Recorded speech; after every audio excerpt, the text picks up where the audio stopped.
Apa nih? Astagfirullah. Astagfirullahaladzim. Dah gue tidak kejadian gedor. Astagfirullahaladzim. Kamu ini berdosa banget.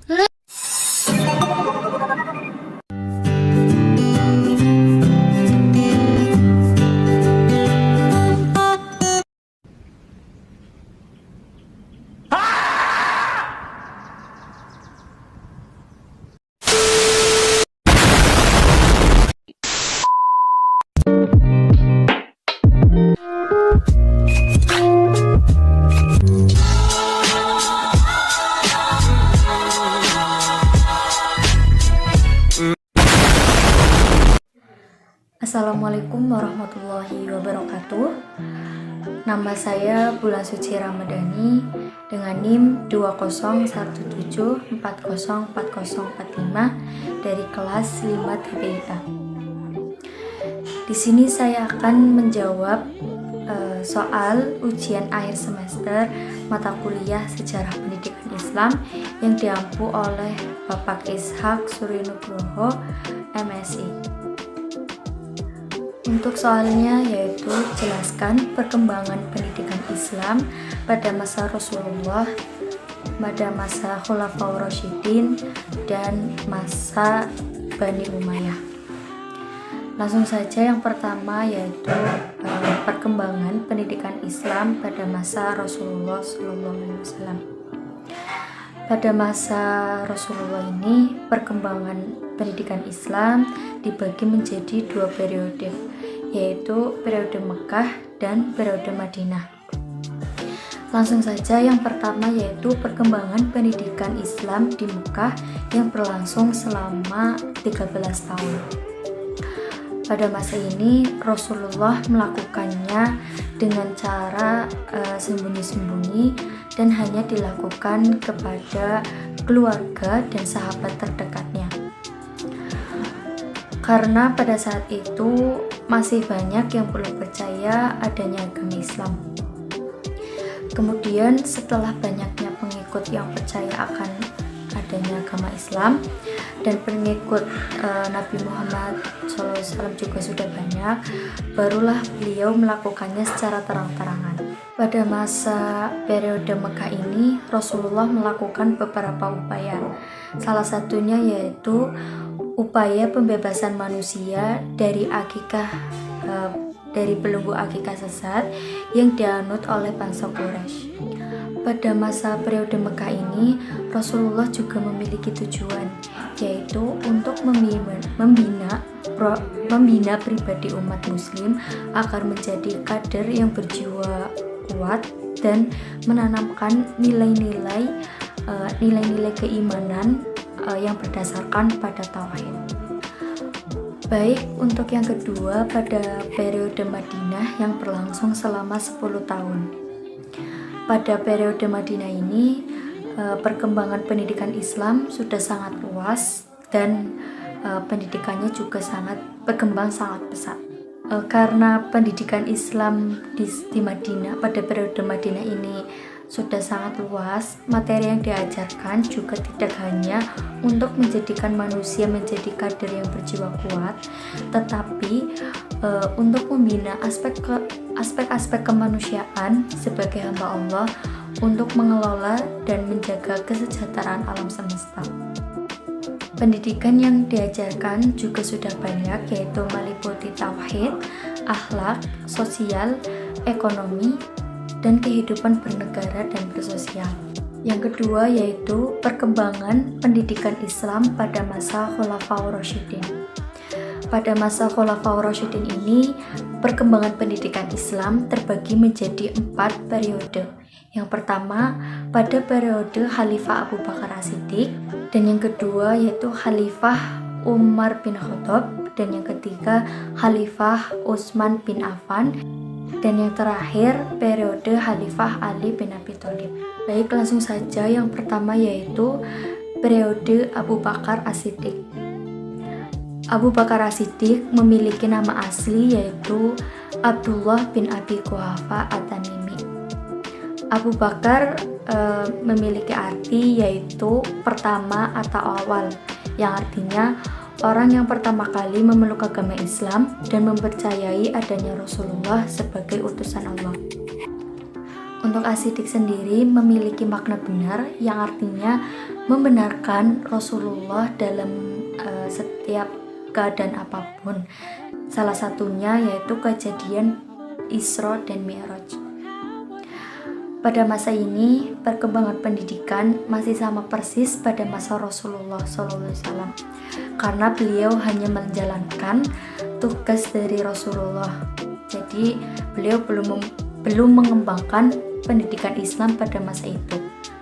Pada masa ini, Abu Bakar masih melanjutkan pendidikan Islam yang sama persis pada masa Rasulullah dari segi materi maupun lembaga pendidikannya, karena beliau hanya menjalankan kekhalifahan Rasulullah. Dan beliau juga adalah salah satu orang yang ditunjuk langsung oleh Rasulullah untuk melanjutkan kekhalifahan sebelum beliau wafat. Yang kedua yaitu perkembangan pendidikan Islam pada masa Umar bin Khattab.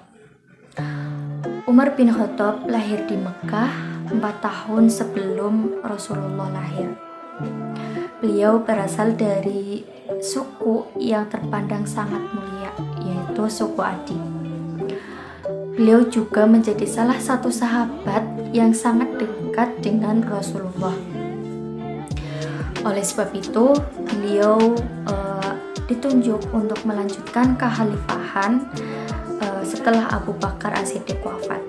Pada masa ini, perkembangan pendidikan Islam mulai berkembang sangat luas dan pesat.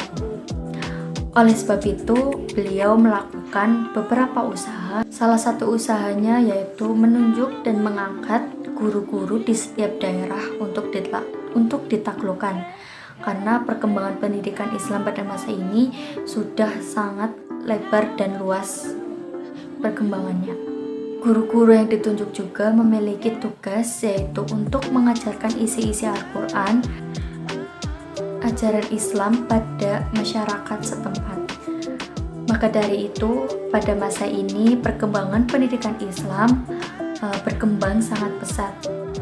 Dari segi pemerintahan juga pada saat itu sangat stabil dan aman.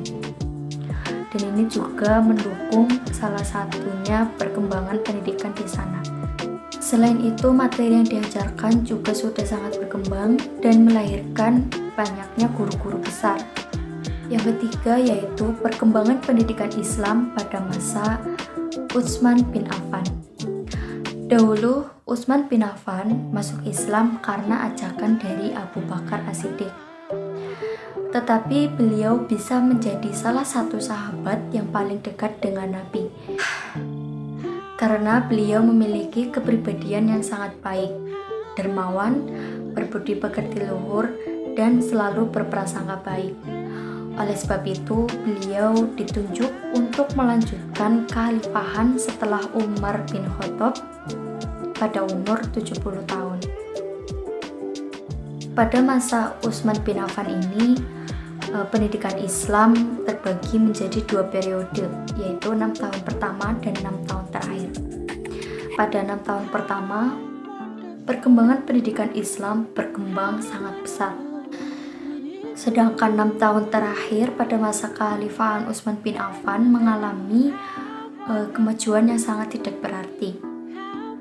Banyaknya persoalan-persoalan politik yang pada akhirnya pemerintahan Utsman bin Affan mengalami kekacauan, baik di lingkungan keluarga maupun di lingkungan masyarakat.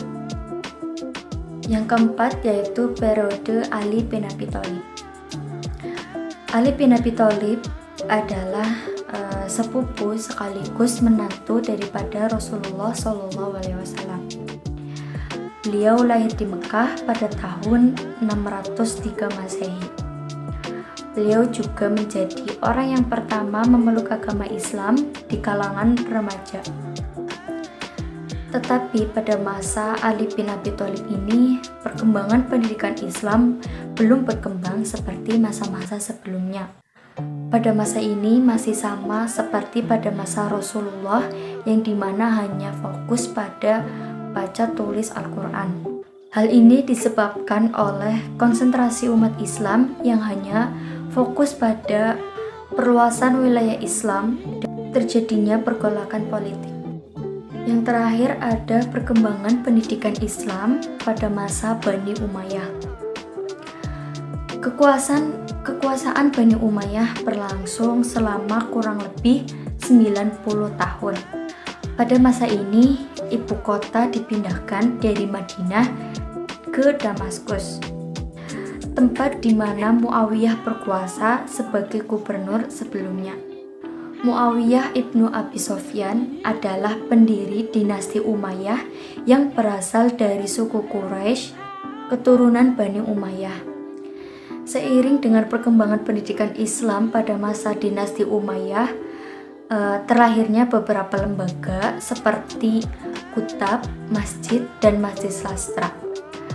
Pada masa ini, pendidikan Islam berkembang sangat pesat karena materi yang diajarkan pun sudah banyak dan bertingkat-tingkat. Pada metode pengajarannya pun tidak sama pada periode-periode sebelumnya, sehingga melahirkan ilmuwan-ilmuwan besar dan tentunya guru-guru besar yang sangat berpengaruh pada saat ini. Untuk penjelasannya, yang pertama itu ada kutab. Kutab adalah tempat bagi anak-anak usia dini untuk belajar cara baca tulis Al-Quran dan belajar tentang dasar-dasar agama Islam. Yang kedua ada masjid. Masjid diperuntukkan untuk anak-anak yang sudah selesai belajar di kutab.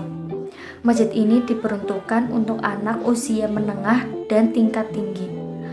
Untuk pelajarannya, mereka bisa belajar ilmu fikih, akhlak, tauhid, dan juga ada ilmu perbintangan dan ilmu hitung, sastra, dan masih banyak lagi ilmu yang dipelajari pada tahap masjid ini. Yang ketiga ada majelis sastra.